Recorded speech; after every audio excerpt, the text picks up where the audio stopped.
जय हिंद फ्रेंड्स। काफी दिनों बाद आप लोगों से मिलके बहुत अच्छा लगा। और इस बार मैं अकेली नहीं आई हूँ, मेरे साथ एक स्पेशल गेस्ट है, आईआईकेडी के फैमिली मेंबर इन्हें आप कह सकते हैं। इनकी जर्नी काफी इंस्पायरिंग रही है। वैसे आप लोगों में से बहुत सारे स्टूडेंट्स का भी ये मानना है कि अगर आप आर्ट्स बैकग्राउंड से हैं तो आपके लिए कितना मुश्किल होगा फाइनेंस बैकग्राउंड में अंदर आना या फिर कॉमर्स कॉमर्स बैकग्राउंड में इन होना। बट आज एक ऐसे पर्सन से मैं आपको मिलाने वाली हूँ जिन्होंने ये अचीव करके दिखाया है, इस करियर में सक्सेस पाके दिखाया है। So please welcome a proud achiever of IIKD mister Nilesh Mehrodia. Thank you ma'am, मुझे आज इनवाइट करने के लिए और इतनी अच्छी अपॉर्चुनिटी देने के लिए ताकि मैं आपके साथ बैठ के बात कर सकूं। So welcome to our talk show that is decoding success with Saima. So Nilesh, आपने काफ़ी एक प्राउड मोमेंट दिया है आईआईकेडी को सेलिब्रेट करने के लिए। जैसे कि आप अभी LIC HFL में एज अ जूनियर असिस्टेंट आप वर्क कर रहे हैं। सो आपकी सबसे पहले तो मैं जर्नी से स्टार्ट करते हैं कि आपकी जर्नी शुरू कैसे हुई। बचपन से ही ड्रीम था LIC में आने का या LIC का नाम सुना था या कैसा है कुछ? बचपन के तो ड्रीम्स बहुत ही होते हैं। ड्रीम्स बचपन में हर हफ्ते हर महीने चेंज होते रहते हैं मैम। बचपन में तो कभी डॉक्टर बनने का, कभी आर्मी में जाने का, या फिर कभी इंजीनियर बनने का ड्रीम होता है। हर किसी को देख के इन्फ्लुएंस हो जाते हैं। बट इन द एंड जैसे जैसे धीरे धीरे बड़े होते गया तो फिर उसके बाद में एक ड्रीम पकड़ा था कि हाँ, I will be an army officer, कि मैं लेफ्टिनेंट बनूंगा। तो उसके लिए 10th में मैंने मेहनत करके थोड़े अच्छे ग्रेड्स भी आए, थोड़े बहुत मार्क्स भी आए थे, तो अच्छे परसेंटेज देख के मैंने साइंस ले लिया। बट फिर साइंस में और मेरी कुछ ज़्यादा बनी नहीं। तो उसकी वजह से मैं साइंस में अच्छे मार्क्स नहीं आ पाए।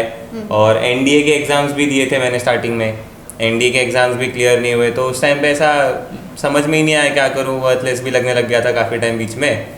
फिर उसके बाद में मेरे को सिर्फ ऐसा लगने लग गया था कि ग्रेजुएशन कंप्लीट कर लो, बाद में सोचा जाएगा। कुछ पाथ नहीं था, वे नहीं था, लाइफ के बारे में कुछ पता नहीं था। तो मैंने फिर आर्ट्स ले लिया था कि आर्ट्स के थ्रू मैं खाली ग्रेजुएट हो जाता हूँ, बाकी का बाद में देखा जाएगा। तो ऐसा कुछ एज सच पहले से नहीं था कि मुझे गवर्नमेंट में जाना है या फिर मुझे बैंकिंग या इंश्योरेंस सेक्टर में या LIC स्पेसिफिक कुछ नहीं था। ये तो खाली एक अपॉर्चुनिटीज़ आई जो मैंने ग्रैब करी हैं। सो बोल सकते हैं कि सडन एक ब्रेकडाउन था कि साइंस लेने का था और साइंस का एक्सपेक्टेशन था फैमिली को, शायद आपको खुद से NDA का एक्सपेक्टेशन था, एंड फिर वो नहीं हो पाया। तो वहाँ पे फिर एक बेसिक गोल बन गया कि now I just want to be a graduate, and then आपने आर्ट्स लिया। ओके, फिर वो जर्नी कैसे हुई कि आर्ट्स से देन आपको इसके बारे में कैसे पता चला, बैंकिंग के बारे में? जब मैंने आर्ट्स ख़त्म किया, जब मैं ग्रेजुएट हो गया, तो उसके बाद में तो ग्रेजुएशन के बाद में एग्ज़ाम ख़त्म होने के बाद में कुछ पता नहीं रहता। रिजल्ट आने तक तो सब लोग घूम ही रहे होते हैं। किसी को कुछ अता पता नहीं कि करना क्या है, कुछ आगे की हम ग्रेजुएट भी हो गए, किसी को ये चीज़ का पता भी नहीं होता। तो जब रिजल्ट आया उसके बाद में फिर एक सवाल मैंने खुद से पूछा था कि अब आगे क्या, कि इसी का तो वेट कर रहा था कि मैं सिर्फ ग्रेजुएट हो जाऊँ कैसे भी करके। इसके आगे तो मैंने कभी सोचा ही नहीं था। अब अचानक से मेरे ऊपर आ गया था कि हाँ, I am graduate now, I am BA graduate, तो अब आगे मैं क्या कर सकता हूँ। तो मैंने जब सोचा कि मैं क्या कर सकता हूँ तो मेरे पास में कुछ ऑप्शंस ही नहीं थे।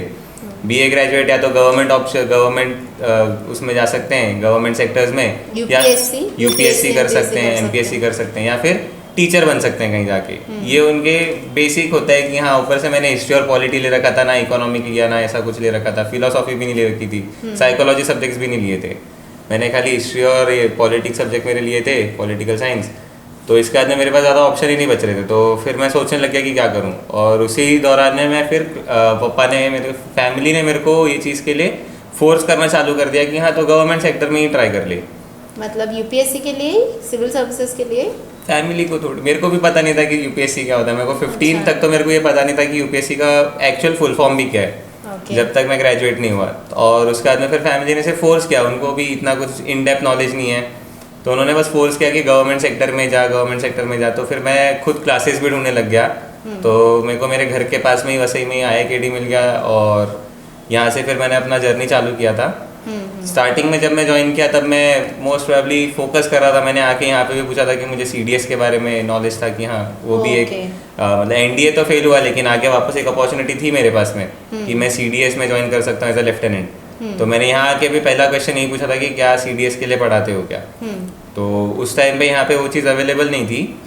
बट सर ने बोला था कि UPSC के जैसा ही एग्ज़ाम होता है तो उसके थ्रू अपन जा सकते हैं, और SSC के भी बेसिक्स वगैरह क्वेश्चन रहते हैं। तो मैंने यहाँ पे फिर एसएससी और बैंकिंग का ही कोर्स ज्वाइन कर लिया था। मैं बोला कि यूपीएससी का मेरे को भरोसा नहीं, मैं कर पाऊंगा कि नहीं, क्योंकि मैं खुद पे सेल्फ डाउट करता था कि हाँ मुझे पता नहीं, मेरा अभी मन कर रहा है, मैं अभी मोटिवेटेड हूँ, बट मैं ये मोटिवेशन कितने टाइम लेके जाऊंगा, 1 महीने 2 महीने में अगर उतर गया फिर क्या, तो सब वेस्ट हो जाएगा मेरा तो वापस से। तो मैंने सिर्फ बैंकिंग और एसएससी को ही प्रायोरिटाइज किया कि चलो फिलहाल करके देखते हैं, क्योंकि जैसे मुझे बताया था कि हाँ ये एग्जाम्स इजीली निकल जाते हैं थोड़ी सी मेहनत करने पे। तो मैं कामचोर, थोड़ा आलसी, तो मैं बोला थोड़ी मेहनत करते हैं, निकल जाएंगे, बाद में देखेंगे। तो मैंने उसके ऊपर ध्यान दिया, बट पढ़ते पढ़ते मैं सीडीएस की भी ट्राई कर रहा था, बट मेरे से वो भी उस टाइम पे नहीं हुई, क्योंकि मैं हर चीज़ को पकड़ने की कोशिश कर रहा था। तो हर चीज एक साथ नहीं हो सकती, ऐसा रियलाइजेशन था उस वक्त।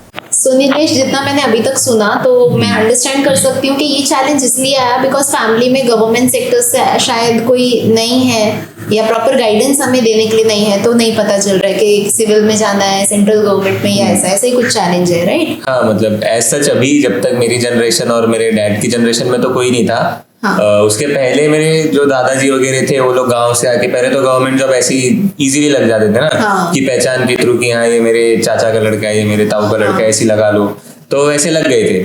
तो वो लोग के दिमाग में खाली ये था कि गवर्नमेंट जॉब अच्छा है, लेकिन उसके लिए काउंसलिंग क्या होती है, एग्जैक्ट उसमें कितने बाइफरकेशंस हैं, कितने तरीके से गवर्नमेंट जॉब ले सकते हैं, क्या क्या एग्जाम्स हैं, वो किसी को पता नहीं था। तो ये बात थी, वो सब मेरे को खुद रिसर्च करना पड़ा था उस चीज़ के बारे में। ओके।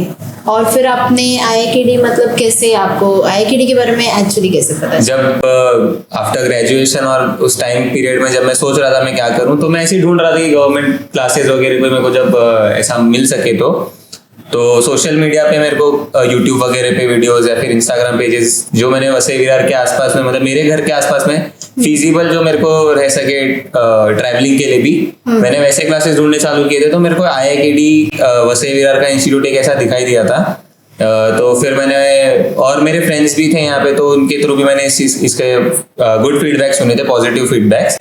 तो उसके वजह से मैंने यहाँ पे आके फिर पूछताछ करी कि क्या है एग्जैक्टली, तो मुझे बताओ। तो उस टाइम में वो काउंसलिंग में सर ने बताया था कि बैंकिंग एग्जाम होता है, अलग अलग एग्जाम्स के बाइफरकेशंस दिए, और उसका क्या लेवल होता है, प्री भी होता है, मेंस भी होता है, फिर अगर ऑफिसर के लिए जाओगे तो उसमें इंटरव्यूज भी होते हैं। तो ये सब सुन के उस टाइम पे मोटिवेशन था कि यहाँ क्या क्लर्क छोड़ो, ऑफिसर ही बनेंगे हम तो सीधा, ये छोटी मोटी नौकरी थोड़ी है। फिर जब चालू किया पढ़ना तब मालूम पड़ा कि क्लर्क बन जाओ, भी बड़ी बात हो जाती है। राइट। सो बेसिकली हमारा काउंसलिंग का जो स्ट्रक्चर है IIKD में मैंने देखा है वो कैसा है कि बच्चा अगर कोई भी इंक्वायरी करने के लिए आ रहा है तो we don't sell the course directly, है ना, हम पहले इन्फॉर्मेशन देते हैं कि एग्जैक्ट क्या है, क्या पेपर है, क्या मार्क्स है, एवरीथिंग। उसके बाद आप डिसाइड करो कि आपको सिविल सर्विसेज में जाना है या बैंकिंग में ही रहना है या रेलवे SSC तक आप जा सकते हो, वैसा। सो उस प्रोसेस में आपका काउंसलिंग सर ने किया था, राइट? देन आपने टारगेट आपका बैंकिंग किया? नहीं, बैंकिंग तो टारगेट नहीं था। मैंने टारगेट किया कि SSC करूंगा, CGL में ऑफिसर बनूंगा, इनकम टैक्स ऑफिसर वगैरह बनूंगा। और टारगेट मैंने वही किया था। और ये मेरी, बोल सकते हैं कि मेरी सबसे पहली गलती थी कि टारगेट करके मैं उस चीज से हट गया। अच्छा। और मैंने उसको स्पेसिफिक गोल या स्पेसिफिक टारगेट नहीं रखा, और मैं उसको भी ले रहा था और साथ में बैंकिंग की भी पढ़ाई कर रहा था। मैं बोला जो निकल जाए वो चल जाएगा, ऐसा हो गया था मेरा। तो वो मेरी सबसे पहली गलती थी जब मैंने पढ़ना चालू किया। तो स्टूडेंट्स को ये नहीं करना चाहिए। उनको लगता है कि बैंकिंग का प्रिपरेशन ना SSC में इंक्लूडेड है, तो वो क्या करते हैं, यही सोचते हैं कि मैं SSC कर लेता हूँ, मेरा सब कुछ हो जाएगा। हाँ। ऐसा ये मतलब मेरी तरफ से तो मैं यही किसी को भी अगर एडवाइस करूँ, जो मैं आगे अगर किसी को काउंसिल करूँ या फिर मैं किसी को ये चीज़ के लिए एडवाइस करूंगा ना आगे, तो मेरी तरफ से यही एडवाइस रहेगी कि दोनों प्रिपरेशन एक साथ नहीं कर सकते। एक साथ तुम दो नाव के पैर रख के आगे नहीं जा सकते। थोड़ा आगे जाके फिर कहीं ना कहीं तो गिर ही जाओगे। ये मेरा उनके लिए एडवाइस रहेगी। दोनों में से कोई एक चीज को पहले से टारगेट करके चलो, तो टाइम जो बीच में लगने वाला होता है ना, वो जो वेस्ट होता है, मैं अपना टाइम में बताता हूँ, मेरा वेस्ट हुआ है, काफी टाइम वेस्ट हुआ था ये चीज सिलेक्ट करने में कि मुझे क्या करना है। तो अगर कोई मुझसे पूछेगा तो मैं उसको सबसे पहले एडवाइस ये देता हूँ कि तू खुद पहले सोच ले कि तुझे बैंकिंग में आगे करियर देखना है या SSC में। आगे जाके फिर it's not like you should not regret your decision. ये मैं किसी को भी एडवाइस करूंगा। बट कैसा है कि नीलेश, कोई भी टारगेट करना चाहे तो पहले SSC ही टारगेट करेगा। बैंकिंग अगर कंपेयर किया बैंकिंग एंड SSC को, तो वैसे केस में ऐसा हो सकता है कि स्टूडेंट SSC एग्जाम्स भी देते देते बैंकिंग का आ गया तो बैंकिंग भी दे दे, वैसा। हाँ, ये इम्पॉसिबल तो नहीं है, ऐसा नहीं कि ये टोटली इम्पॉसिबल है, बट फॉर एवरेज स्टूडेंट जैसा मैं था, उसके लिए दोनों चीजें एक साथ करना थोड़ा मुश्किल हो जाता है। ये इमैनेजेबल भी नहीं है, कर सकते हैं, बहुत लोग करते भी हैं। बहुत लोग जो एसएससी की प्रिपरेशंस करते हैं वो लोग बैंकिंग के एग्जाम्स बहुत इजीली निकालते हैं। और जितना ज्यादा पढ़ो, जितना ज्यादा नॉलेज हो, उतना बेटर ही होता है। अगर तुम एसएससी की प्रिपरेशंस कर रहे हो तो आजकल तो बैंकिंग के एग्जाम्स में मेंस में एक अलग वो लोगों ने तरीके से जीए का पूछना चालू कर दिया। वो लोग जीए के करंट अफेयर्स से लेके उससे रिगार्डिंग में आपको जो स्टैटिक क्वेश्चंस है वो बना के पूछते हैं। तो बैंकिंग में कोई भी अगर बैंकिंग सेक्टर की, डेडिकेटेड बैंकिंग सेक्टर की पढ़ाई कर रहा है तो उसके लिए शायद से वो थोड़ा सा टफ जा सकता है। ये चीज मैं खुद को ये भी मानता हूँ कि चलो मेरा टाइम वेस्ट हुआ, ये चीज मैं खुद के नेगेटिव में बोल रहा हूँ, लेकिन इसी ने ये मेरे लिए पॉजिटिव भी है। जब एग्जाम्स आए और जब मेंस की तैयारी करने लगे, तो मेंस की तैयारी तो हम लोग करंट अफेयर्स करते हैं ज्यादा करके।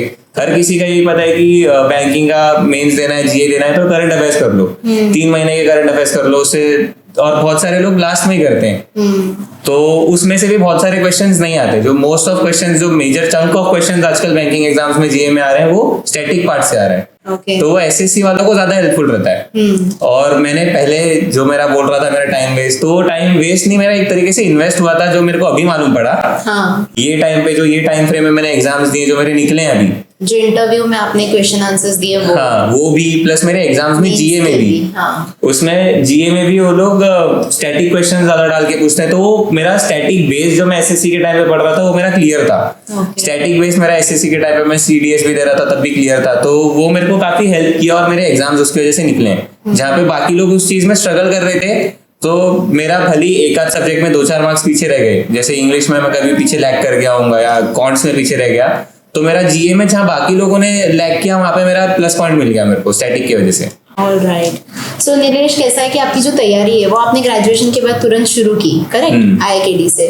तो शुरू करना एक बात है और उस चीज में सीरियस होना एक बात है। तो शुरू करने के कितने टाइम के बाद आपको लगा नहीं ये कुछ तो चीज है जिसमें बहुत सीरियस होना पड़ेगा? क्योंकि मैंने देखा है कि आप यहाँ पे ना इनिशियली ज्यादा टाइम नहीं बैठते थे, आप लोग शायद 2 घंटा लेक्चर का और कुछ 15-20 मिनट्स एडिशनल। उसके बाद धीरे धीरे आप काफी टाइम तक भी खुद को टाइम देते थे यहाँ पे। तो ये चीज का रियलाइजेशन होने के बीच में कितना टाइम गया आपको? जब स्टार्टिंग में जब मैंने आईआईकेडी ज्वाइन किया, तो सच्ची में बताऊं तो मैंने लास्ट टाइम जब कॉन्ट्स या मैथ्स किया होगा तो वो 10th में था। मैंने भले ही 12th तक साइंस करी है, लेकिन उसमें मैथ्स था, मैथ्स एज अ सब्जेक्ट था मुझे, लेकिन मैंने कभी उस पर इतना फोकस ही नहीं किया, एम्फेसाइज ही नहीं किया।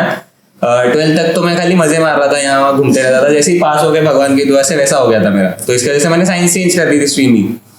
और उसके बाद में मैथ्स तो मैं पूरा ही भूल गया था। मुझे 9 का टेबल या 7 का टेबल भी अच्छे तरीके से याद नहीं था। मेरे को 7, 8 अभी रिकॉल करने के लिए काफी टाइम लग जाता था कि हाँ, तो मेरे को फिर 7, 1, 2 ऐसे कर करके जाना पड़ता था। तो ये एक मेरे लिए ट्रांजिशन फेज रहा था, क्योंकि स्टार्टिंग में पहला लेक्चर बैठा, पहला ही लेक्चर मेरा, जिस दिन मैंने क्लासेस ज्वाइन किया पहला ही लेक्चर मैथ्स का था।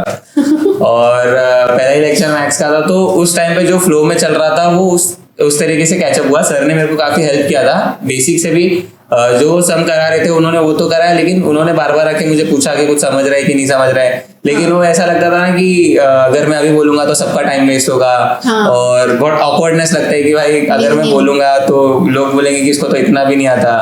तो उस चीज में मैं रह जाता था कि जाने तो चलेगा, मैं सोच लूंगा, समझ लूंगा क्या हो रहा है, ट्राई कर लूंगा बाद में। तो उसमें मैं रह गया था। सर ने तो काफी हेल्प करने की कोशिश करी थी। उन्होंने मेरे को बोला भी कि नहीं हो रहा है तो बता, मैं वापस से बेसिक से तेरे को बताता हूँ। और उन्होंने मेरे को बेसिक से थोड़ा बहुत उस चीज के बारे में बताया भी। लेकिन मैं ठहरा महाराष्ट्र बोर्ड का, मेरे को मिक्सचर एंड एलिगेशन कभी पता ही नहीं, नाम ही पहली बार सुन रहा था मैं। और अचानक से ये टॉपिक चल गया। मैं बोला ये एलिगेशन क्या है, मिक्सचर क्या है, कुछ पता नहीं है। तो मैं बोला जाने दो। तो स्टार्टिंग में मैं खाली लेक्चर आके अटेंड करता था। फिर धीरे धीरे ये समझ में आने लग गया कि मेरे पास में और कोई ऑप्शन नहीं है। अगर मैं अभी यहाँ से शिफ्ट करके जाऊंगा तो एक तो मैं कोरोना के टाइम पे पास आउट हूँ, कोविड बैच है। और प्लस वो लोग को उस टाइम पे बहुत ज्यादा ही ऐसा चल गया था कि कोविड बैच है, ये लोगों को कोई इज्जत ही नहीं थी हमारे बैच की। तो हायर भी कर रहे हैं तो एज अ ट्रेनी हायर कर रहे हैं, 10,000 15,000 का स्टाइपेंड दे रहे हैं, उनको कुछ नहीं मिल रहा था। तो वैसा होने लग गया। मैं बोला अभी ये हालत मेरी नहीं होनी चाहिए। और मेरे फ्रेंड्स लोगों ने तो लॉकडाउन से ही काम करना चालू कर दिया था। तो वो टाइम तक वो लोग 10 के 15,000 तक पहुंच गए थे। और वो लोग उसमें काफी खुश थे। मैं बोला अगर मैं अभी ज्वाइन करूंगा तो मैं वैसे ही इनसे 1 साल पीछे हूँ, और 1 साल बाद ज्वाइन करूंगा तो मैं वापस 10,000 से कमाना चालू करूं। तो सच्चा मेरे पास में एक ही ऑप्शन बचता है। तो मेरे पास लैक ऑफ अवेलेबिलिटी थी, इसके लिए मैं सीरियस हो गया। ये चीज मेरे को हेल्प करी। बट अगर कोई रहे और उसको क्या करना है ये चीज का है ना, तो सबसे पहले ना एक इंसान का क्यों जो है ना वाई वो क्लियर होना चाहिए। मेरे लिए वाई क्लियर था कि हाँ मेरे पास ऑप्शन नहीं है और एज अ पर्सन मैं घर पे अकेला हूँ, मेरा ना कोई बड़ा भाई ना कोई बड़ी बहन कोई भी नहीं है जो मेरे बाद में या मेरे मतलब मेरे पेरेंट्स को देख ले या फिर जो मेरी फैमिली को वो कर ले। तो मेरे पास में ऑप्शन ही नहीं था और मेरे लिए ये चीज भी हेल्प कर गई कि हाँ ठीक है नहीं है तो कर लो यही अभी। बहुत लोगों का मोटिवेशन रहता है कि कर लो फिर उसके बाद में कंसिस्टेंसी नहीं रहती है। तो ये चीज ने मुझे मोटिवेट किया कि मैं कंसिस्टेंट रहूं और धीरे धीरे हैबिट बनी कि हाँ ठीक है। मैं स्टार्टिंग में जैसे आपने बोला कि मैं 2 घंटे के लेक्चर और 15 मिनट बैठ के निकल जाता था, 15 मिनट बैठने लगा, फिर 15 मिनट के बाद में दोस्त लोग बने, यहाँ पे फ्रेंड्स होने लगे, फ्रेंड सर्कल बढ़ा। तो उनके साथ में एक तो यहाँ का एनवायरनमेंट इतना अच्छा था कि बाहर जैसे कॉलेज वगैरह में फ्रेंड्स मिलते हैं तो वो लोग फ्रेंड सर्कल बना तो चलो घूमने चले जाते हैं, ऐसा नहीं। फ्रेंड सर्कल यहाँ पे बना जब हम पढ़ाई करने लग जाते हैं और ऐसा जैसे क्लासरूम में जैसे यहाँ पे हम लोग पढ़ाई करने के लिए क्लासरूम अलग दिए हुए थे कि तुम लेक्चर्स के बाद में भी बैठ के यहाँ पे पढ़ सकते हो। ओके, स्पेसिफिक क्लासरूम्स दिए हुए वहाँ पे पढ़ने के लिए, लाइब्रेरी में भी बैठ के पढ़ सकते हो, क्लासरूम में भी पढ़ सकते हो।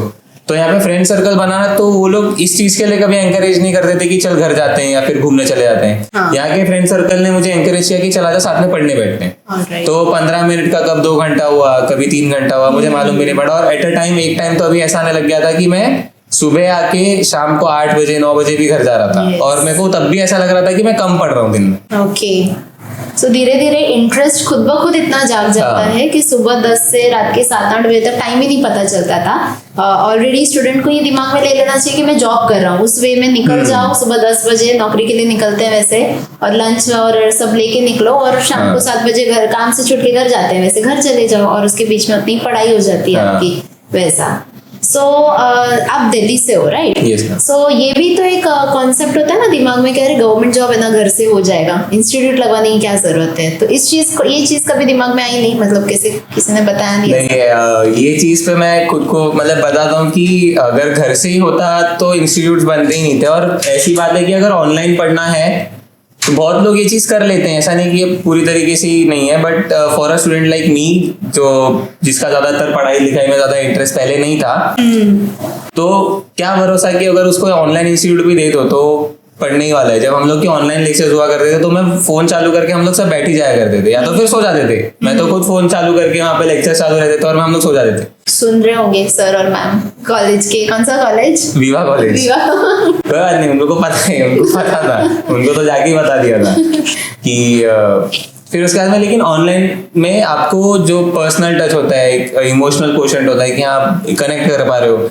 जब ऑनलाइन में पढ़ते हो तो टीचर को पता नहीं होता कि आपका लेवल क्या है। एग्जैक्टली आप बेसिक हो, हाँ इंडिविजुअल अटेंशन नहीं मिल पाता। आप उनको नहीं पता कि आपको बेसिक से चाहिए या फिर आप एक इंटरमीडिएट लेवल पे हो या फिर आप एडवांस लेवल पे हो, कि आपको छोटी मोटी चीजों पर ध्यान देना जरूरी है या नहीं है। तो ये चीज ऑनलाइन कोर्सेज में नहीं मिल पाती है। इसके लिए क्लासेस लगाना मेरे हिसाब से तो इम्पोर्टेंट है।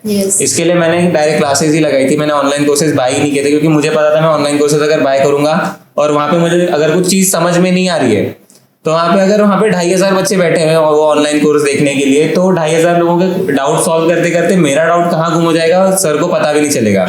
लेकिन अगर मैं क्लास में बैठा हूँ जहाँ पे मेरे साथ में 20 से 30 बच्चे भी बैठे हो, तो अगर मैं वो डाउट पूछूंगा तो भले ही 2 डाउट के बाद में 3 डाउट के बाद में सर मेरे पास में आएंगे, लेकिन एटलीस्ट मेरा डाउट उसी दिन क्लियर तो होगा। राइट। सो जितने भी स्टूडेंट्स IIKD के अभी सिलेक्टेड हैं एट प्रेजेंट, उन सब से मिलने के बाद या जो बच्चे आते हैं पढ़ने के लिए उनको देखती हूँ मैं, तो मुझे यही रियलाइज हुआ है 10 साल का IIKD का एक्सपीरियंस में कि आपको कॉम्पिटिटिव एग्जाम्स की स्टडीज करनी है तो आपको टीचर्स की जरूरत नहीं होती है। फर्स्ट ऑफ ऑल तो आपको ना डेडिकेटेड मेंटर्स या कोच की जरूरत होती है ना। बेसिकली टीचर्स का काम कैसा होता है, पढ़ाना है ना, सिलेबस कंप्लीट करना, आपको समझाना। बट मेंटर्स या कोच का काम ना एक्चुअली होती है उनकी अकाउंटेबिलिटी कि आपको मैच जितवाना है उनको, तो वो उस वे में आपको गाइड करते हैं। आपका सिलेक्शन उनका सिलेक्शन अल्टीमेटली ऐसे हो जाता है। और उस वे में डेडिकेटेड मेंटर्स अगर आपके पास हैं, आपके पास वो कोच हैं, तो डेफिनेटली आप कर सकते हो। और वरना घर बैठे बैठे होता तो आज इंडिया में इतना unemployed. Right, alright. So Nilesh, अभी बात करते हैं कि द मोस्ट एक्साइटेड मोमेंट जो आपको फील हुआ होगा फॉर द फर्स्ट टाइम, आपका कौन सा पेपर निकला, मतलब कौन से एग्जाम्स आपके क्लियर हुए, और जब आपने देखा तो what was your reaction? As a beginner जब आप एग्जाम देना चालू करते हो ना मैम, तो मैं तो पहली बार गया था फुल हाई एक्सपेक्टेशंस के साथ में, मेरे को आता कुछ नहीं है। बट मैंने जो अपनी लाइफ का सबसे पहला एग्जाम दिया था वो IBPS PO का दिया था। ओके। मैं गया, मैं बोला यहाँ पे इतने सारे लोग आए हुए हैं, ये लोग पेपर देने आए हैं और मैं तो ऑफिसर बनने आया हूँ सीधा। ओके। मैं बोला यहाँ से सीधा ऑफिसर बन के ही निकलने वाला हूँ, मेरा क्लियर हो रहा है एग्ज़ाम। और जब मैं एग्ज़ाम से बाहर निकला तब मेरे को रियलिटी मालूम पड़ी थी कि कॉम्पिटिटिव एग्जाम्स की रियलिटी क्या है एक्चुअली, और लोग इतने टाइम से क्यों प्रिपेयर कर रहे हैं। जब मैं पहली बार गया था तो काफ़ी लोग आते हैं जो आपसे बहुत बड़े हैं और उनको देख के डर लग जाता है पहले उसमें कि हाँ कंपटीशन और ये इतने टाइम से ट्राई कर रहे हैं, मेरा तो फर्स्ट एग्जाम है, क्या होगा। तो मैं वो कोपिंग मैकेनिज्म खुद पे यूज कर रहा था कि अरे ये लोग इतने टाइम से नहीं निकाल पाएगा, अब क्या निकाल लेंगे, मेरा तो फर्स्ट टाइम है, मैं ऐसे ही निकल के जाता हूँ। तो जब अंदर जाके मैं बाहर निकला तब मुझे मालूम पड़ा था कि वो इतने साल से क्यों नहीं निकाल पा रहे। और मेरा भी वही हाल हो गया था, मैं बाहर आके फिर चुप बैठ गया। मैं बोला आपका पता नहीं। तो फर्स्ट टाइम तो जब मैंने एग्जाम्स दिए तो काफ़ी डीमोटिवेटिंग ही रहा था वो टाइम, और उसके बाद मैंने फिर SBI PO भी नहीं दिया। मैं बोला पहले सीख लेता हूँ, बाद में इन्वेस्ट करूँगा, क्योंकि फीस भी काफ़ी होती है उसकी, तो बहुत हो जाता है वो।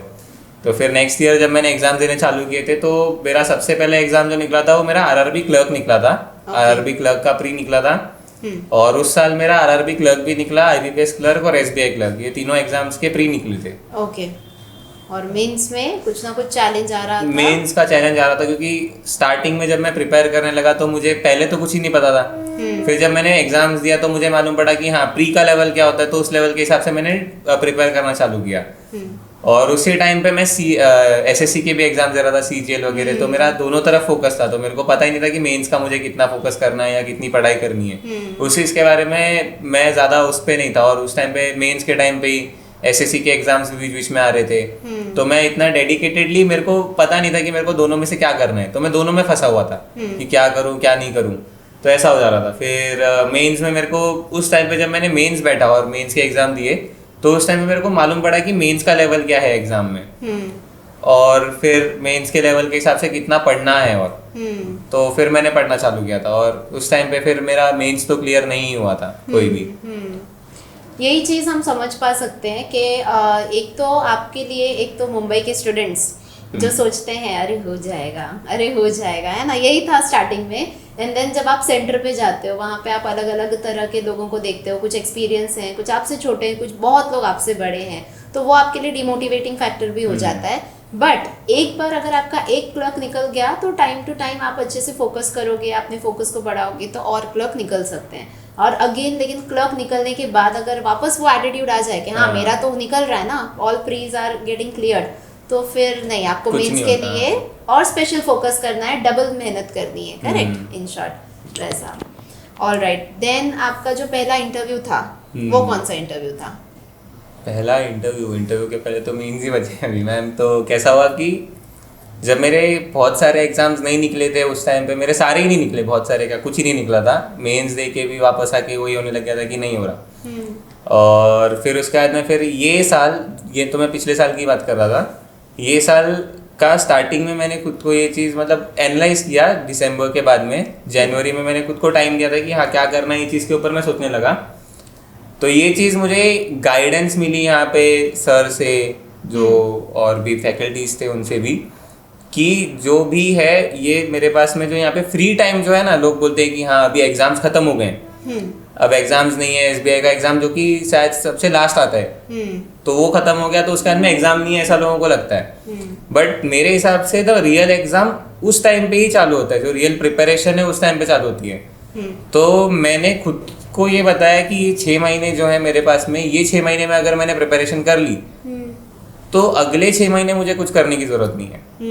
तो ये चीज़ मैंने खुद को अंडरस्टैंड करवाई, और जो 6 महीने में बाकी जो प्रिपरेशन करते हैं बहुत सारे लोग, ये 6 महीनों में फ्री हो जाते हैं कि जब एग्जाम्स आएंगे तब देखी जाएगी, जब एग्जाम आएगा तब हम पढ़ना चालू कर देंगे 1 हफ्ते 2 हफ्ते में, बाकी तब तक प्रैक्टिस करते रहो।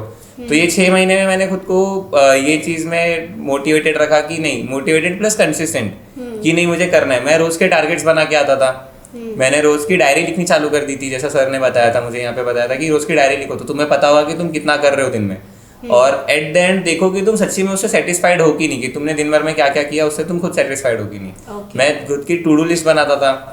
मैंने खुद के सुबह उठते ही सबसे पहला काम मेरा ये करना चालू कर दिया कि मुझे दिन भर की टू डू लिस्ट चाहिए कि मैं क्या कर सकता हूँ। और टू डू लिस्ट वैसे बहुत कॉमन है, बहुत लोग बनाते हैं, हाँ। पर बहुत लोग क्या करते हैं कि वो उतना ही लिख पाते हैं कि उनको जितना करना है या जितना उनसे हो सके। मैं लिखता था कि मुझे जितना नहीं भी हो सकता, मैं एक्सपेक्टेशन से ज्यादा लिखता था कि मुझे इससे ज्यादा ही करना है। तो मैं एट द एंड जब घर पे जाके वो चीज देखूं तो मेरे को ये नहीं होना चाहिए कि हाँ मेरे आज के सारे टारगेट्स खत्म हो गए। ओके, वो मेरा सेटिस्फेक्शन लेवल आपको सेटिस्फेक्शन नहीं चाहिए था मुझे। वो 6 महीने में मुझे सेटिस्फेक्शन चाहिए ही नहीं था कि हाँ मेरे आज के दिन का खत्म हो रहा है, सब कुछ खत्म हो रहा है। नहीं, जितना भी मैं कर लूँ मेरे साथ कुछ ना कुछ तो बच ही रहा है ताकि मैं नेक्स्ट डे और ज्यादा मेहनत कर सकूँ। ये मैंने खुद को बताया था और 6 महीने में मैंने वही किया। 6 महीने मैंने सिर्फ 6 महीने में ही पढ़ाई करी है लास्ट के। और उसके बाद में एग्जाम्स का जब टाइम आया ना, तब मैंने देखा था कि जो मेरे बहुत सारे वहाँ पे देखते, जितने मेरे सेंटर पे भी फ्रेंड्स बनते थे जब जाते हो तो वो लोग का ये रहता था कि अरे ये एग्जाम आ रहा है, अब मेरे पास इसका मेंस भी है, इसका प्री भी है, मेरे को समझ में नहीं आ रहा क्या करूँ क्या पढ़ूँ। तो वो कन्फ्यूजन मेरे को बाद में नहीं चाहिए था।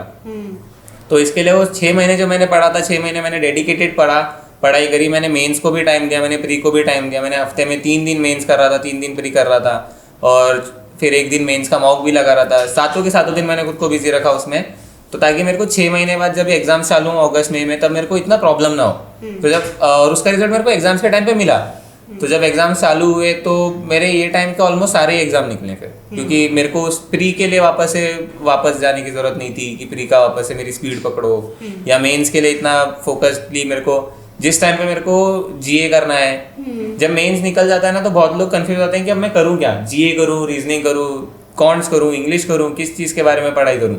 तो मैंने ये बाकी के 3 सब्जेक्ट तो मैंने पहले से कर रहा था, और वो मैंने जब मेरा एग्जाम चालू हुआ तभी मैंने छोड़ी नहीं। मैंने वो कंसिस्टेंसी एंड तक रखी है। मैं अभी भी जब भी मेरे को टाइम मिलता है तो मैं वो करता हूँ, और चेकलिस्ट वगैरह खत्म कर लेता हूँ दिन की, या वो सब कर लेता हूँ। तो मेरा उससे कॉन्ट्स और रीजनिंग हो जाता है, इंग्लिश हो जाता है। जब जीए की बात आती है तो जब मेंस निकलता है, जब आप प्री दे के आते हो ना, तभी आपको कॉन्फिडेंस आ जाना चाहिए कि हाँ मेरा ये एग्जाम निकलेगा ही निकलेगा अगर इतना अच्छा गया है तो तभी से मैं जीए करना चालू कर देता था।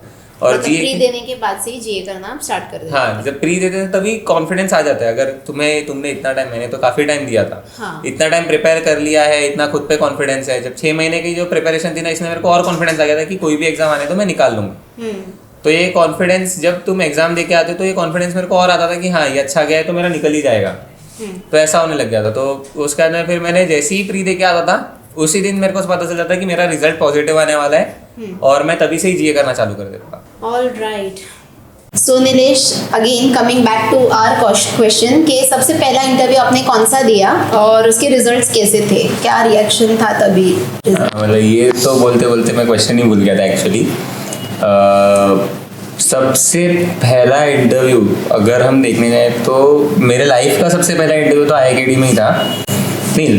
नहीं, इसके पहले भी दिया था, मतलब बाहर दिया था, बट वो एक अलग चीज के लिए था, इंटर्नशिप एंड ऑल के लिए दिया था। नहीं, वो एक पहले मैं NRD कैंप के लिए गया था, तो उसका इंटरव्यू था, नेशनल रिपब्लिक डे का कैंप होता है उसके लिए। तो वो इंटरव्यू अलग होते हैं, but banking and insurance sector के बारे में अगर इंटरव्यू की बात करने जाए तो ये मेरा सबसे पहला इंटरव्यू IIKD में ही था, जो मेरा प्रैक्टिस इंटरव्यू था, mock interview. LIC housing finance का जब मेरा इसके लिए एग्जाम क्रैक हुआ था तो उसमें इंटरव्यू प्रोसेस भी था। तो उसके लिए मेरा पहला इंटरव्यू, मेरे IIKD में ही 3 इंटरव्यूज हुए थे, मॉक इंटरव्यूज, ताकि मैं खुद को कॉन्फिडेंटली वहाँ पे प्रेजेंट कर सकूँ और मेरा प्रैक्टिस हो सके इंटरव्यू में कैसे बात करनी है, जिसने मुझे आगे जाके हेल्प भी किया।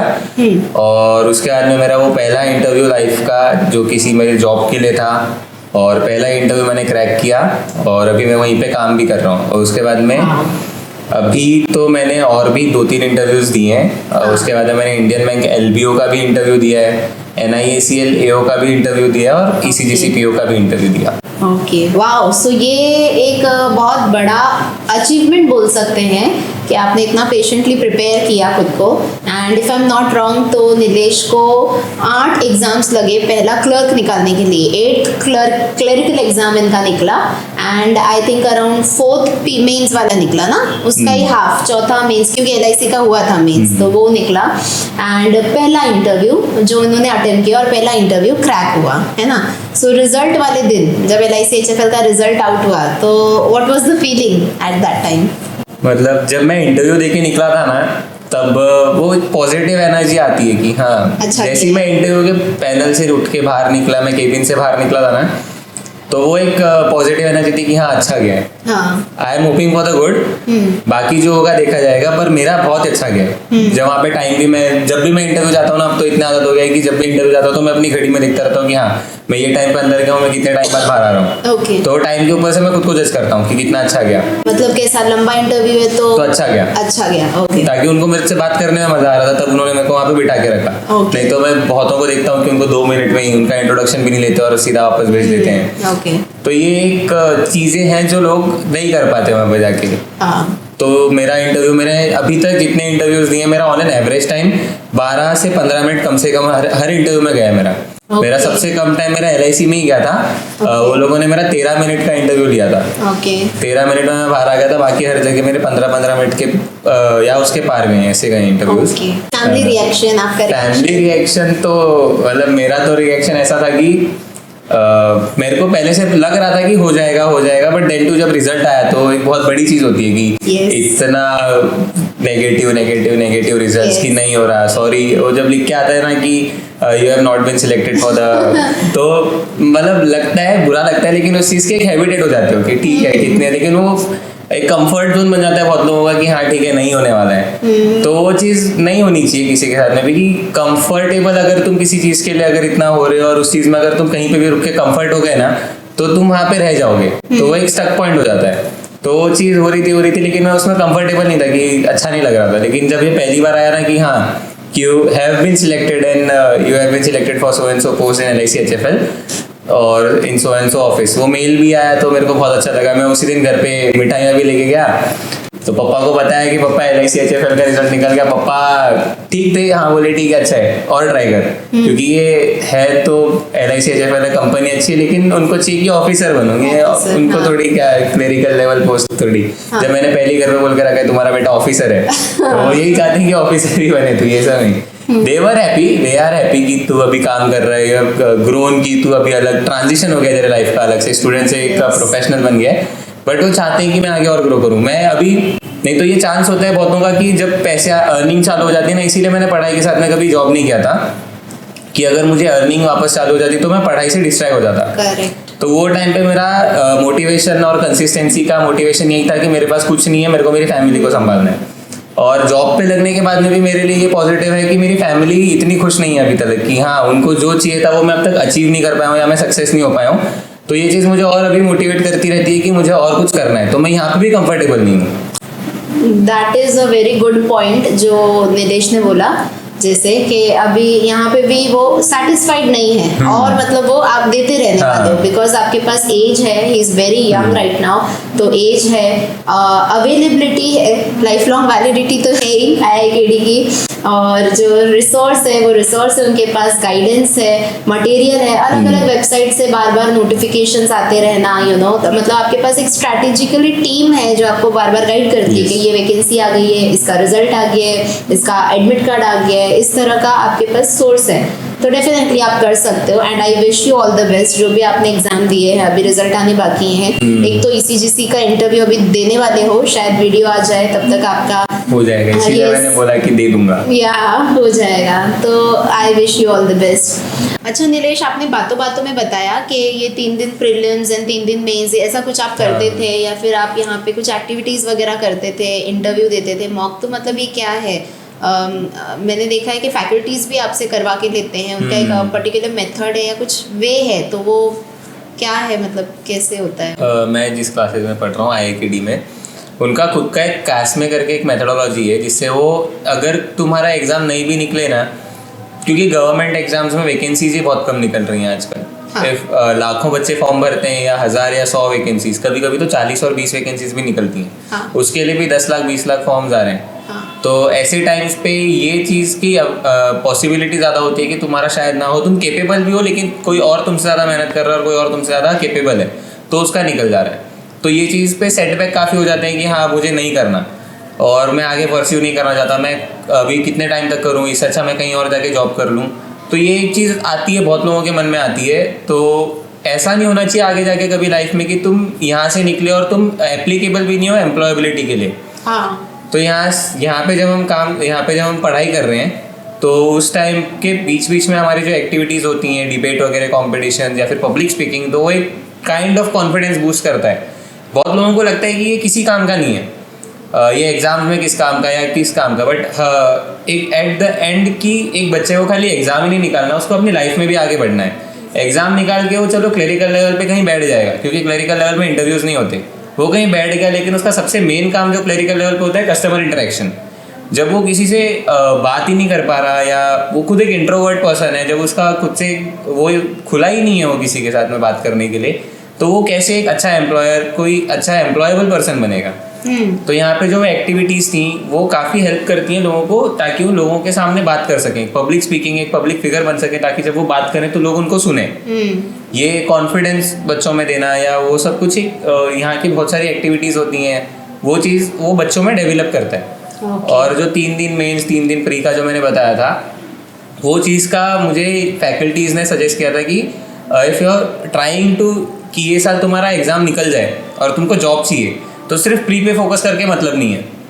प्री करो, लेकिन अभी तुम्हारे पास में सबसे ज़्यादा टाइम यही टाइम पे, यहाँ पे एग्जाम्स नहीं है, तो मेंस पे भी फोकस करना है। तो उनकी गाइडेंस के साथ ही मैंने 3 दिन मेंस 3 दिन प्री और 1 हफ्ते में मेंस का मॉक ऐसे चालू कर रखा था। तो ये गाइडेंस मिली थी, तब मेरे को समझ में आया था कि हाँ सही सही कैसे जाना है, एक पाथ मिल गया था मुझे जाने के लिए। ऑल राइट, सो जो स्टूडेंट्स सुन रहे हैं या जो जॉब सीकर्स देख रहे हैं, मैं उनको बता दूं कि अगेन ये जो आप 15 साल पढ़ाई करते हो तो बस पढ़ो रटो एग्ज़ाम दो, उस चीज़ तक ही सीमित नहीं होती है। ये कॉम्पिटिटिव एग्ज़ाम है जहाँ पे आपको साइकोलॉजिकली बहुत ही बूस्टेड रहना पड़ता है। सो IITD में वी हैव साइकोलॉजिकल काउंसलर्स जिन्होंने एक ट्रेनिंग मेथडोलॉजी बनाई है जिसका नाम कैस्मे है, एंड हमारे जो भी रिजल्ट्स हैं टिल डेट वो just because of that training methodology है कैस्मे, जो फैकल्टीज़ को सर या मैनेजमेंट टीम गाइड करता है एंड देन फैकल्टी स्टूडेंट्स से वो करवा के देते हैं। तो अगेन अगर आपको कुछ आउटस्टैंडिंग करना है तो इस तरह के ट्रेनिंग मेथडोलॉजीज आपको काफ़ी हेल्प करते हैं, और हमारा वन ऑफ देम कैस्मे है। उसके अलावा भी और 2-3 ट्रेनिंग मेथडोलॉजीज है। स्टूडेंट्स का जैसा जो टारगेट होता है या जो उनका एम होता है उसके अकॉर्डिंग उस ट्रेनिंग मेथडोलॉजी से स्टूडेंट को पढ़ाया जाता है। तो वो आई थिंक निदेश को कहने का मतलब था, वही prelims, mains, activities, group discussion, public speaking, debate and everything. So मुझे ये एक्टिविटीज़ से एक चीज़ याद आई जो मैं आप लोगों से शेयर करना चाहूँगी। आपने हमारे चैनल पे एक वीडियो देखा होगा, मेगा डिबेट कॉन्टेस्ट। हमारा एक कॉन्टेस्ट हुआ था IIKD में जिसमें सारे बैचेस एक दूसरे से कॉम्पीट कर रहे थे, और जो बैच वो कॉन्टेस्ट जीता था, द विनिंग बैच, उसमें निलेश महरोलिया थे, मतलब इन्हीं का बैच था। In short he is the member of that team. So ये सारी एक्टिविटीज़ होती है जहाँ पे आप इंटरव्यू के लिए कॉन्फिडेंट हो जाते हो, और इंटरव्यू में नर्वसनेस नहीं होता है जो आपके एग्जाम्स में होता है कंपटीशन को देख के, वो इंटरव्यू में आप नहीं होते हो। सो अच्छा, वैसे ये जो बैच विनिंग बैच थी, इनका नाम DSP बैच है, that is director special batch. तो IIKD में जब आप ज्वाइन हुए तो वो ज्वाइनिंग से लेके DSP बैच तक का जो सफ़र था वो आप कैसे इलैबोरेट कर सकते हो थोड़ा? जब IIKD में मैं ज्वाइन हुआ था तो मुझे तो मेरे बैच का भी नाम पता नहीं था, मैं तो मॉर्निंग 1 के हिसाब से जानता था कि हाँ मुझे वहाँ सुबह आना है। बट एक स्पेसिफिक बैच था DSP कि वो एक ऐसा समझ लो ना, नाम सुना हुआ था, वो सबको पता है कि वो क्या है, वो एक स्पेशल इलाइट बैच है कि हाँ ये एकदम प्रो लोग हैं, इनसे तो हम कम्पीट ही नहीं कर सकते, ऐसा उनका इमेज बना हुआ था। और स्टार्टिंग में अगर कोई फ्रेशर आता है और ऐसी जगह पे उसको दिखता है कि हाँ भाई यहाँ इतने बड़े बड़े लोग हैं, मैं इनसे कम्पीट करना है, मुझे इनसे कम्पीट करना है पहले तो, तब मैं आगे जाके किसी और से कम्पीट कर पाऊँगा। तो उनको वैसे देखा था मैंने कि हाँ ये वो लोग हैं जो बहुत ज़्यादा इलाइट हैं, मेरी तो औकात ही नहीं इनके सामने, ऐसा हो गया था। पहले स्टार्टिंग में मुझे ऐसा लगा था, क्योंकि वो उनका दिन भर पढ़ाई करते रहना, बाहर किसी से ज़्यादा बातचीत नहीं रखते, पढ़ाई वैसा हो गया था। वो DSP बैच स्टार्टिंग में वैसा ही था जब मैं आया, तो वैसा एक अलग ही डर था उनका कि भाई इनसे कौन कम्पीट करेगा, इनसे अलग ही। मेरा स्टार्टिंग में मार्क्स भी कितने 40 मार्क्स 30 मार्क्स ऐसे आने के, और जब उनके मार्क्स देखता था तो 80, 82, 85, उसके नीचे किसी के मार्क्स नहीं होते थे। लोएस्ट स्कोर भी होता था वो 70, 75 के आसपास होता था। तो वो मेरे से 30-40 मार्क्स ऊपर, जो मेरे मार्क्स हैं उससे डबल मार्क्स उनके आ रहे हैं, तो मैं उनसे कैसे कम्पीट करूँ, ये मेरे लिए सबसे बड़ी बात थी। तो मैंने उस चीज़ के ऊपर काम करना चालू किया कि हाँ मुझे पहले तो अगर मैं ट्रेन कर रहा हूँ तो मुझे बेस्ट के साथ में ट्रेन करना है ना। Exactly. तो मेरे साथ में जो यहाँ पे मेरे फ्रेंड्स हैं उनमें मेरे बेस्ट कौन हो सकते हैं। तो DSP बैच को मैंने अपना पहला गोल बनाया कि हाँ मुझे मेरे नॉर्मल बैच से उठ के मुझे मेरे DSP बैच में जाना है। Okay. ताकि मैं डीएसपी में और ट्रेन कर सकूं, जबकि जैसा मैंने सुना था कि डीएसपी बैच को एक अलग ही डेडिकेटेड क्लासरूम रहता है, उनके लिए अलग से सारे सब कुछ है, टेस्ट मटेरियल्स हैं, उनको अलग से पढ़ाने के लिए उनको टाइम दिया जाता है, पर्सनलाइज लर्निंग होती है। ऐसा नहीं कि मेरे को नॉर्मल बैचेस में नहीं मिल रहा था, बट डीएसपी में अगर मेरा हर एक डाउट वहाँ पे क्लियर होगा, मैं हर चीज़ के लिए कभी भी सर से या किसी से भी बात कर सकता हूँ, मुझे एक स्पेशल ट्रीटमेंट मिलेगा तो मैं क्यों छोड़ूंगा। ऑफ कोर्स ऐसा नॉर्मल बैच से भी मैं निकाल लेता अगर निकालता तो, बट फिर भी डीएसपी बैच का वो था ना, तो मैंने पहला गोल सेट कर लिया कि हाँ मुझे यहाँ से वहाँ जाना है। तो उसके लिए भी मेरे, जब मैं डीएसपी में जा रहा था तब हमारे टेस्ट होते थे, तो 3 टेस्ट में अगर 50 के प्लस आएगा, क्वालिफाइंग टेस्ट होते थे, 3 टेस्ट अलग से सर ने मेरे लिए थे। तो तीनों टेस्ट में मैं थोड़ा बहुत ऊपर नीचे मार्क्स लेके 50 के आर पर कैसे भी चला गया, मैं बोला डीएसपी में चला गया। तो डीएसपी में जाने के बाद में वहाँ का माहौल देख के मेरे को अलग ही लगा, क्योंकि सारे सिर्फ पढ़ रहे हैं। बहुत कम था वहाँ पे ऐसा मजाक मस्ती टाइप्स, बहुत कम था। पर मेरे को वहाँ पे ये चीज़ समझ में आया कि हाँ सीरियस है सारे, हर कोई यहाँ पे कॉम्पिटिटिव है। तो वहाँ पे भी मेरे को ये नहीं था कि मैं किसी से भी कम्पीट कर लूँ। मेरे को वहाँ पे जो टफेस्ट था, वहाँ पे जो मैंने मैं पहले से देखता था ना, जब यहाँ पे लिस्ट लगती है बाहर बोर्ड पे टेस्ट की रैंकिंग लगती है, बोर्ड पे रैंकिंग लगती है कि पूरे IIKT में टॉप किसने किया है। तो उस टाइम पे एक नाम बहुत वहाँ पे हर हफ्ते टॉप पे आता था, संगीता पैडी का, जो इस टाइम पे SBI PO में पोस्टेड है। हाँ, तो वो भी मेरी एक फ्रेंड है काफ़ी अच्छी। तो मैंने पहले से ही उनको टारगेट बना के रखा था कि हाँ मुझे इसको हराना है। या फिर अगर मैं कम्पीट भी कर रहा हूँ तो मैं इससे ही करूँगा। क्योंकि मैं 10 लोगों से कम्पीट करूँ और 10 से पीछे हो जाऊँ, इससे मेरे को मतलब नहीं। मैं बोला जब तक इसके पास नहीं आऊँगा तब तक मैं, या फिर इससे आगे नहीं निकलता तब तक मेरे को काम करना है। तो फिर डीएसपी में आने के बाद मेरे को वो लोगों ने मेरे को कभी कॉम्पिटिशन नहीं माना, वो लोगों ने हमेशा मेरे को फ्रेंड ही माना है। डीएसपी बाहर से ऐसा लगता है कि बहुत ज़्यादा इलाइट बैच है, ये लोग एक दूसरे से भी बात नहीं करते, किसी से नहीं करते, बट ऐसा कुछ नहीं है। वो आपस में भी मस्ती में ही रहते हैं सब लोग आपस में। जितना फ्रेंडली यहाँ पे नेचर था और जितना पढ़ाई वाला नेचर था यहाँ पे, वो बहुत हेल्प किया मुझे। तो उसमें ही करते करते फिर एक टाइम आया जब मैंने संगीता को भी बीट किया। हाँ। तो एक कंपटीशन चल रहा था, नीलेश संगीता और भी 2-3 स्टूडेंट्स हैं उनके साथ। ओके, तो बाय द वे आप लोगों को लग रहा होगा कि डीएसपी बैच है, पढ़ाई करते हैं बच्चे, उसमें मस्ती नहीं करते। तो let me tell you again, हमारे ट्रिप के वीडियोस भी हैं जहाँ पे डीएसपी बैच के साथ हमारे एक्टिविटीज़ होते हैं, कुछ ट्रिप्स होती है। वहाँ पे आप देखो हर किसी के अंदर का जो बच्चा है वो ऑफकोर्स कहीं नहीं गया है, तो मस्ती भी बहुत होती है, लेकिन एक माहौल है, इन्वायरमेंट है। और IIKT में वो इन्वायरमेंट दिया जाता है जहाँ पे आपका मन भी करेगा, वैसे तो मन ही नहीं करता है, मन करेगा भी तो अपने आप कंट्रोल में आ जाता है। अच्छा, कंट्रोल और फोकस से मुझे याद आया Nilesh, being a male person या फिर being a student of 21st century, specially जहाँ पे ये OTT प्लेटफॉर्म्स भी है और भी बहुत सारे डिस्ट्रैक्शंस होते हैं इस एज में, है ना, at the age of 21, 22। I am sure काफ़ी लोग इससे कैसे डील करें ये सोच रहे होते हैं। तो उस वे में आपने खुद को फोकस कैसे रखा? आई मीन कभी डायरेक्ट पूछ लेती हूँ, चलो गाइस, कि कभी डायरेक्ट मतलब कोई रिलेशनशिप्स वैसे थे ही नहीं, या थे लेकिन मैनेज किए काइंड ऑफ? नहीं थे वैसे तो। ओके। और मतलब ये चीज़ है कि OTT प्लेटफॉर्म से बचना तो फिर भी ईजी है, बट जो प्लेटफॉर्म्स की आप बात कर रहे हो वहाँ से बचना थोड़ा ब्यूटी प्लेटफॉर्म, उससे बचना थोड़ा मुश्किल हो जाता है। OTT प्लेटफॉर्म्स का ऐसा था कि जब आप पढ़ना चालू कर देते हो ना, और दिन में टाइम ही नहीं बचता। जैसे मैंने आपको बताया मैं टू डू लिस्ट वगैरह बनाता था, जब मेरे पास उसके लिए टाइम नहीं, जो मेरा खत्म नहीं हो रहा, तो मैं और क्या ही देख सकूं। तो वो तो निकल जाता है, वो तो पहले ही निकल जाता है। अब ऐसा भी हो गया कि मैंने वहाँ पे ना, जब मैं पढ़ रहा था तो ये साल के जितनी भी मूवीज आई हैं, मैंने सबकी लिस्ट बना के रखी है कि जब मेरा सिलेक्शन हो जाएगा उसके बाद में मुझे ये मूवीज बैठ के देखनी है। ओके। तो वो एक एक करके भी खत्म करूंगा धीरे धीरे, जब मेरा अच्छी जगह कहीं सिलेक्शन हो जाएगा तब उसके बाद में मैं वो देखूंगा। तो मैं ये नहीं कि मैंने देखी नहीं और मैं उस पर मिस आउट कर रहा हूँ या फोमो हो रहा है मुझे, तो ये चीज़ मैंने दिमाग से निकाल दी थी कि चल ठीक है ना, अभी नहीं देख रहे, बाद में देख लेंगे। मूवीज का आइडिया है कि कौन सी मूवी देखनी है कौन सी नहीं देखनी है, ये सब जो, क्योंकि OTT प्लेटफॉर्म्स पे बहुत कुछ होता है, मतलब देखना ही है, ऐसा हो जाता है ना। वो भी एक काइंड ऑफ डिस्ट्रैक्शन है, वो भी एक काइंड ऑफ जितना कंसिस्टेंट तुम वहाँ पे रहते हो ना, उतना बस यहाँ दिखाना है। Exactly. एक रात में सीरीज खत्म करनी है, उससे मतलब नहीं है। वो सीरीज का नाम लिख लो, बाद में देख लेना, क्या फर्क पड़ रहा है। तो मैंने वो करके रखा है कि मेरे पास अभी एक लिस्ट बनी हुई है कि मुझे क्या क्या देखना है क्या नहीं देखना। ओके। तो वो अभी बाद में देखूंगा।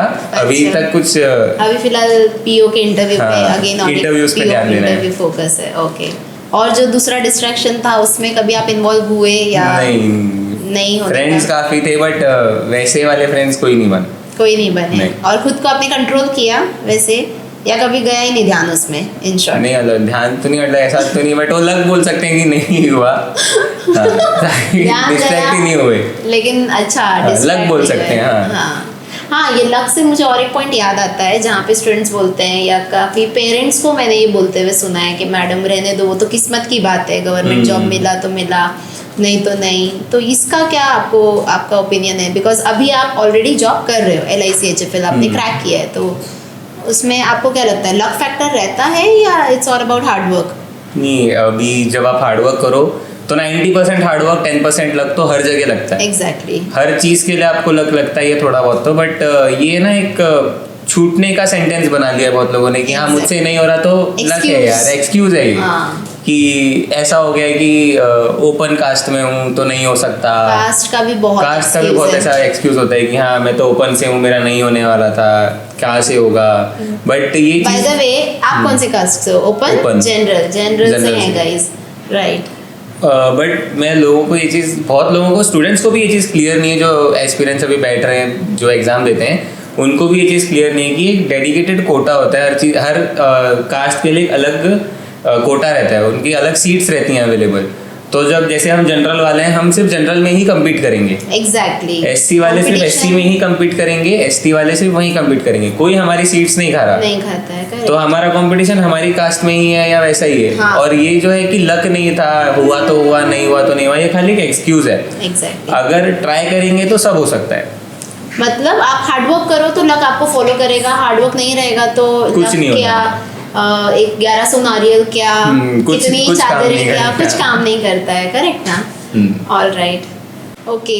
सो नीलेश, ये जो आपका जर्नी था सिलेक्शन तक के, LICHFL के सिलेक्शन तक के, उसमें डेफिनेटली आप, जैसे मैंने बोला, 8वां कुछ क्लर्क आपका क्रैक हुआ, 4था मेंस क्रैक हुआ एंड फर्स्ट इंटरव्यू। बट इसके बीच में ऐसा भी हुआ होगा जब बहुत बार क्लर्क नहीं क्लियर हो रहे थे, बहुत हद तक, या बहुत हद तक मेंस नहीं क्लियर हो रहे थे, तो कोई सेटबैक जहाँ पे ऐसा लगा।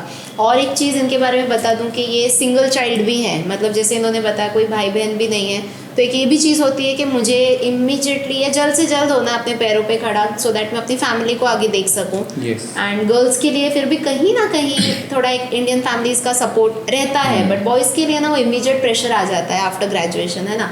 तो ये सारी चीज़ों से आपने डील कैसे किया? फर्स्ट तो सेटबैक एंड सेकेंड अपना एक चाइल्ड प्रेशर। जब लास्ट ईयर की बात करें, लास्ट ईयर के एग्ज़ाम्स में, तो लास्ट ईयर में मेरा शायद कोई एग्ज़ाम नहीं निकला था जिसका मेंस मैं क्लियर कर सकूं या कुछ भी। तो काफ़ी डीमोटिवेटिंग चीज़ होती है कि कर रहा हूँ मेहनत फिर भी नहीं निकल रहा। बट तब उस टाइम पे ये समझ में नहीं आता कि मैं मेहनत कर रहा हूँ, लेकिन इस एक पोस्ट के लिए मेरे साथ में हज़ारों लोग कम्पीट कर रहे हैं, जो हज़ारों में से कोई ना कोई तो मेरे से बहुत ज़्यादा मेहनत कर रहा है। तो मुझे उतना मेहनत करनी ज़रूरी है, ये तब समझ में नहीं आता। तो उस टाइम पे काफ़ी सेटबैक्स मिले, सारे एग्ज़ाम्स नहीं निकले, सारे एग्ज़ाम्स फेल था, हर एग्ज़ाम के नीचे लिख के आता था sorry you are not been selected for this.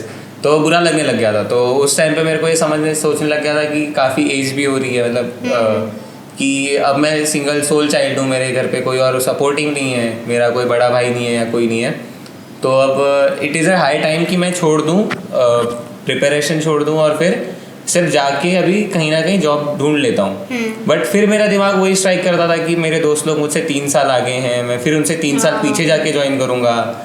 अब मेरे पास वो चीज़ के लिए भी अपॉर्चुनिटी नहीं है कि मैं उनसे ग्रो कर पाऊँ। मैं कितना भी ग्रो कर लूँ लाइफ में, मैं हमेशा उनसे 3 साल पीछे ही रहने वाला हूँ। क्योंकि जितने मेरे फ्रेंड्स थे कॉलेज के, सब लोग 3 साल का 2 साल का वर्क एक्सपीरियंस लेके बैठे हुए थे, तो मैं हर एक से 2 साल 3 साल पीछे ही चल रहा था। तो वो चीज़ ने मुझे रोक रहा था और फिर मैं कंफ्यूज हो रहा था कि क्या करूँ क्या नहीं करूँ, क्योंकि मैंने यहाँ पे अपना डेडिकेशन दे रखा था। फिर मैंने ये चीज़ घर पे भी डिस्कस करी थी कि तो मेरे डैड ने भी बोला था कि इतना जल्दी नहीं, एक और ट्राई दे कर, अगर होप रख हो जाएगा, तू अपना बेस्ट दे यहाँ पे। उनको दिख रहा था कि हाँ मैं बैठ रहा हूँ पढ़ रहा हूँ, तो उनको लग रहा था कि शायद हो जाए। तो उन्होंने मेरे को ये चीज़ के लिए मोरल सपोर्ट दिया कि एक बार और कर ले, देख ले, ऐसा नहीं कि तू एक ही बार कर, तू चाहिए तो अगले साल के बाद में भी ट्राई कर। उन्होंने ये फैमिली सपोर्ट मिल जाता है ना, तो काफ़ी एक कॉन्फिडेंस बूस्टिंग चीज़ हो जाती है कि हाँ मैं नहीं कर पा रहा हूँ तो भी मुझे उस चीज़ के लिए कोई सुना रहा नहीं है घर पे। करेक्ट। तो ये मेरे लिए एक अच्छी चीज़ थी कि हाँ मेरे पेरेंट्स ने कभी मेरे को इस चीज़ के लिए फोर्स भी नहीं किया ना उन्होंने मुझे पूछा कि क्यों नहीं निकल रहा, क्या हो रहा है, अब तक पढ़ाई नहीं कर रहा क्या, कुछ नहीं कर रहा क्या। उन्होंने सिर्फ मेरे को बोला, उन्होंने मेरे पे कॉन्फिडेंस रखा था कि हाँ हो जाएगा, तू करते रहे, तू अपने उस पर फोकस रख, जो तू कर रहा है वो कर। क्योंकि उनको लग रहा था कि हाँ मैं सही कर रहा हूँ, बट फिर भी मैं खुद से सेटिस्फाइड नहीं था कि मैं नहीं कर रहा हूँ सही, मेरे को पता था। तो मैंने उस चीज़ में अमेंडमेंट्स किए कि क्या अच्छा कर सकता हूँ, क्या बेहतर कर सकता हूँ। तो जैसा उन्होंने कहा था कि ये एक और बार ट्राई कर, तो मैंने इसको अपना लास्ट अटेम्प्ट ही माना और स्टार्टिंग से ही खुद को ये बोला था कि ये लास्ट है ना, तो इसको लास्ट के जैसे ही देते हैं कि जितना तूने आज तक कभी नहीं किया उतना ये टाइम पे ही करके देख लेते हैं। तो वही मैंने ट्राई किया करने के लिए और उसी का सब रिजल्ट निकलेंगे ऐसे।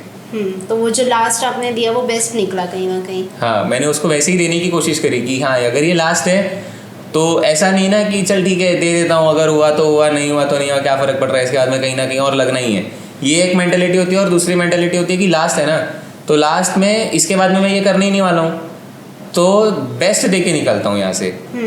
तो मैंने दूसरी वाली मेंटेलिटी चूज करने की ट्राई किया कि हाँ अगर लास्ट है तो सबसे बेहतर ही दो, कि ये अगर इसको लास्ट ही काउंट कर रहा है तो इसको ऐसा काउंट कर कि मैं इसके ऊपर आगे रिग्रेट ना कर सकूं।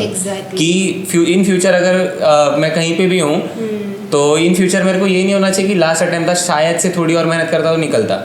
तो वो मेरे को शायद मेरी लाइफ में कहीं चाहिए ही नहीं था। ये होता कि अगर इन फ्यूचर अगर अभी नहीं भी होता और इन फ्यूचर अगर मैं ये चीज़ पे सोचता ना, तो ये सोचता कि लास्ट था, मैंने अपनी ट्राई किया, लेकिन कोई और मेरे से बेटर था, तो इसके लिए उसका हो गया। ये सोचना था अगर नहीं भी होता तो, बट बाय गॉड्स ग्रेस और ठीक ठाक मेहनत भी थी और थोड़ा बहुत लक भी था, तो जिसकी वजह से लास्ट था लेकिन अच्छा निकल रहा है। यस, लास्ट था लेकिन फर्स्ट इंटरव्यू क्रैक्ड था और अभी लाइन से और बाकी इंटरव्यूज हैं जो निदेश के चल रहे हैं। अच्छा, इसके बीच में रिलेटिव्स के कभी ऐसे कुछ आपको पीयर प्रेशर एक होता है ना, कजिन्स का या रिलेटिव्स का कोई क्वेश्चन आंसर उसको, या फैमिली का सपोर्ट था तो उसके आगे ये सब कुछ कभी आया ही नहीं? नहीं, फैमिली का सपोर्ट था तो उसके आगे ये सब कुछ आया, बट मैटर नहीं किया। कजिन्स वगैरह तो नहीं, लेकिन रिलेटिव्स वगैरह जो भी हैं गांव में जितने भी हैं वो सब पूछते हैं कि अब तक क्या कर रहा है, इसका ग्रेजुएशन कब हुआ। और वो भी मेरे को लगता था कि इसी वजह से मैं पिछले साल बहुत सोच रहा था कि क्या करूं, समझ में नहीं आ रहा है, कि कहीं ना कहीं ज्वाइन ही कर जाता हूं। ऐसा लगने लग गया था ना कि छोड़ देता हूं पढ़ाई और जॉब कर लेता हूं। उसका मेन रीज़न ये था कि कहीं भी मॉम डैड जाते थे तो उनको ये चीज़ पूछते थे लोग कि अब तक क्यों नहीं कर रहा, अब तक क्या कर रहा है, और अभी तक नहीं हुआ क्या, उसका कितना पड़ेगा, ये सब कुछ तो उनको पूछते ही थे। बट उन्होंने भी एक स्ट्रिंजेंट रहे कि नहीं कर रहा है वो, निकल जाएगा, हो जाएगा, वो कर रहा है उसको कर लेंगे। तो मैंने तो इतना जाना ही छोड़ दिया था, मैं तो अभी रिलेटिव फंक्शंस में ही नहीं जाता था। तो पिछले 2 सालों में मैंने किसी रिलेटिव्स को फेस ही नहीं किया, मैं बोला नहीं करूँगा। हाँ, और उसी वजह से निलेश IIKD में काफ़ी कंसिस्टेंट थे अटेंडेंस को लेके और यहाँ पे हमेशा 100% अटेंडेंस में या मिस्टर कंसिस्टेंट वाले अवार्ड में वो आते रहते थे, उनको रिवॉर्ड मिलता रहता था। सो निलेश, अभी talking about your job profile के LIC HFL, क्या है एक्चुअली आपका वहाँ पे job role as junior associate?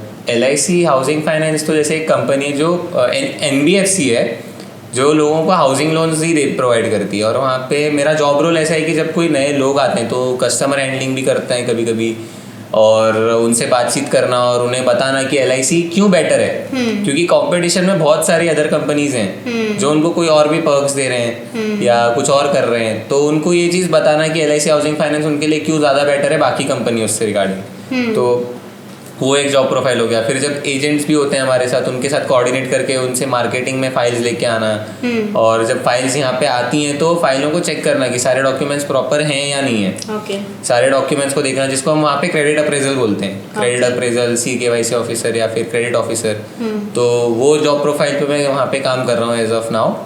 मैं उन फाइलों को देख के और उनको सैंक्शन करता हूँ और आगे भेजता हूँ ताकि वो फाइलें डिसबर्स होने के लिए जाएं। तो उन फाइलों को चेक करना और उनको सैंक्शन करना, ये मेरा जॉब प्रोफाइल है फिलहाल वहाँ पे। ऑलराइट, तो अभी रिसेंटली बोल सकते हैं जब तक आप लोग ये वीडियो देख रहे होंगे तब तक कि इनको 1 मंथ हो चुका है working as LIC HFL, and अभी तक इनका यही जॉब रोल है जितना उनको अभी एक्सपीरियंस में आ रहा है वो। एंड आई थिंक ये मुंबई में अंधेरी ब्रांच में है ना, अंधेरी जैसे लोकेशन पे ये पोस्टेड है इन LIC HFL। और बीच बीच में आपका कुछ BKC जाना आना, मतलब ये कैसा है जाने आने? वो तो उनका ट्रेनिंग का है। अच्छा, उन्होंने बीच में मुझे ट्रेनिंग के लिए भेजा था। और प्लस BKC में अभी कंपनी LIC HFL मुझे इस चीज़ के लिए भी प्रमोट कर रही है कि मैं जाके कंपनी को रिप्रेजेंट करूँ बिजनेस एक्सपोज में। मतलब न्यू जो ज्वाइनीज है उनको भी अपॉर्चुनिटी दे रही है वो विद सीनियर मैनेजर्स या फिर मैनेजर्स के साथ में ताकि मैं वहाँ जाके वहाँ पे जो बड़े बड़े बिल्डर्स या फिर बड़े बड़े और भी कॉम्पिटिटर्स हैं हमारे, उनके साथ कोऑर्डिनेट कर सकूँ, उनके साथ बातचीत कर सकूँ, उनके साथ मीटिंग में बैठ सकूँ। इस चीज़ की भी अपॉर्चुनिटीज़ कंपनी मुझे दे रही है। और जैसा आपने, मैं ये चीज़ मेंशन करता हूँ यहाँ पे कि जैसा आपने बोला कि मैं अंधेरी में हूँ, तो ये चीज़ के लिए मैं या तो एक तो प्रिविलेज्ड हूँ, या तो फिर मेरा इंटरव्यू काफ़ी अच्छा गया था, क्योंकि मैंने 3-4 मॉक इंटरव्यूज़ पहले दिए थे। क्योंकि गवर्नमेंट जॉब्स में ऐसा काफ़ी बार होता है कि आपको यहाँ से कहीं और भेज देते हैं, तो वो चीज़ मेरे साथ में नहीं हुई। क्यों? और मेरे साथ में जितने कलीग्स यहाँ पे मुंबई में काम कर रहे हैं ना, जितनों को मैं जानता हूँ, कोई हिमाचल प्रदेश का है, कोई उत्तर प्रदेश का है, प्रयागराज का, वहाँ से उनको यहाँ पोस्टिंग मिली है। तो इस चीज़ के लिए मैं प्रिविलेज्ड भी हूँ, और शायद से मेरा इंटरव्यू भी काफ़ी अच्छा गया था कि उनको ये चीज़ लगी कि हाँ, ये मेट्रोपॉलिटन सिटीज़ के कस्टमर्स को ज़्यादा बेहतर तरीके से हैंडल कर सकता है, इसके लिए उन्होंने मुझे अंधेरी में ही पोस्ट रखा है। ऑलराइट। और जब आप इंटरव्यू के लिए जाते हो तो वहाँ पे कितने लोग होते हैं एक्चुअली इंटरव्यू देने आते हैं साथ में? डिपेंड करता है, मतलब जब मैं LIC में गया था तो वहाँ पे 3 ही पैनल मेंबर थे। हाँ। बट मैंने बाकी जितने भी इंटरव्यूज दिए वहाँ पे 4-5 ऐसे पैनल मेंबर्स। लेकिन जो इंटरव्यू देने के लिए आते हैं आपके साथ, ओके, तो वो डिपेंड करता है कि कितनी पोस्ट है। हाँ। जैसे अभी हर पोस्ट के ऊपर 5 टाइम्स ही कैंडिडेट्स को रिक्रूट करते हैं। हाँ, ये एक इजी कैलकुलेशन हो सकता है आपके लिए। हाँ। ताकि आपको नोटिफिकेशन के हिसाब से पोस्ट पता हो और उनके हिसाब से आपको इंटरव्यू में आपकी जगह कितनी है उसके हिसाब से मालूम पड़ जाए। Yes, alright. The most awaited question का आंसर अगर आप लोग वेट कर रहे हो तो वो भी मैं पूछ लेती हूँ आपके बिहाफ पे कि नीलेश, ये LIC HFL में, so finally when you are you know now posted there, तो आपका अभी पर एनम क्या आपको मिल रहा है, नेट और ग्रॉस दोनों, आप या दोनों में से कोई एक बता सकते हो? एज ऑफ नाउ तो मैं वहाँ पे प्रोबेशन पे ही हूँ, और जो ये मेरा कैडर है ये क्लेरिकल कैडर के अंदर आता है ना। हाँ। तो एज ऑफ नाउ वहाँ पे मुझे 4.2 लाख पर एनम मिल रहा है। ऑलराइट। और ये रिवाइज होगा जैसे ही मेरा प्रोबेशन खत्म होगा। जैसे ही मेरा प्रोबेशन खत्म होते ही ये मेरा जो CTC है पूरे ईयरली पर एनम का, वो रिवाइज होके 6 लाख तक जाएगा। ओके। और ये प्रोबेशन कब तक रहेगा? प्रोबेशन मेरा 6 मंथ्स का है। 6 मंथ्स का है, ओके। सो 6 मंथ्स के प्रोबेशन के बाद आपका ये पूरा रिवाइज हो जाएगा। और स्टार्टिंग में आप 4.2 लाख। और इसके अलावा और कोई अलाउंसेस है जो आप हाईलाइट करना चाहो, शेयर करना चाहो?